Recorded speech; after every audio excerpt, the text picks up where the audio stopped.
10 habitudes insidieuses qui vidaient mon compte en banque. Il y a une grande différence entre être fauché et ne pas comprendre pourquoi on ne s'enrichit jamais. Pendant longtemps, j'ai vécu exactement comme ça.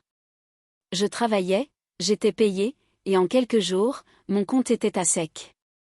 Ce n'était pas faute d'efforts, mais à cause d'habitudes insidieuses qui, petit à petit, ont englouti tout ce que je gagnais. Aujourd'hui, je vois clairement les 10 comportements qui sabotaient mes finances et vous en subissez peut-être certains en ce moment même. Le premier était de dépenser sans m'en rendre compte. Les petites dépenses quotidiennes, comme un café par-ci, une livraison par-là, semblent anodines, mais à la fin du mois, elles creusent un gouffre financier. La deuxième habitude était de ne pas avoir de budget. Je dépensais simplement, espérant que l'argent suffirait. Sans contrôle, la moindre somme disparaît. La troisième était de tout payer en plusieurs fois. L'impression que ça rentre dans mon budget me trompait, mais en réalité, je ne faisais que compromettre mon avenir. La quatrième habitude était d'ignorer mes dépenses. J'évitais de consulter mes relevés bancaires, mes factures, comme si ignorer le problème le résoudrait. La cinquième était de vivre en pilote automatique. Je dépensais impulsivement, sans me demander si j'en avais vraiment besoin.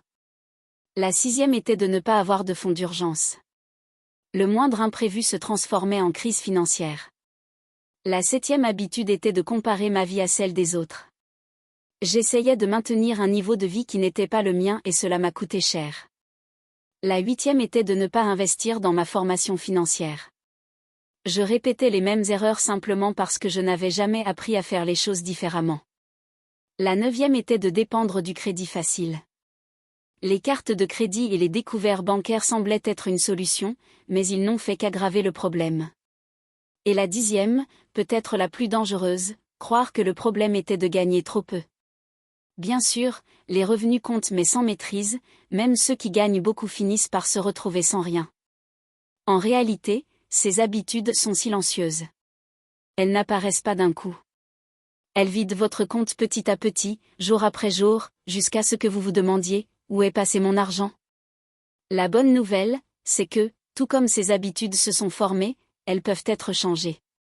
De petits changements, effectués régulièrement, transforment complètement votre situation financière.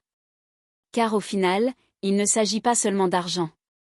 Il s'agit de liberté, de sérénité et de maîtrise de sa propre vie.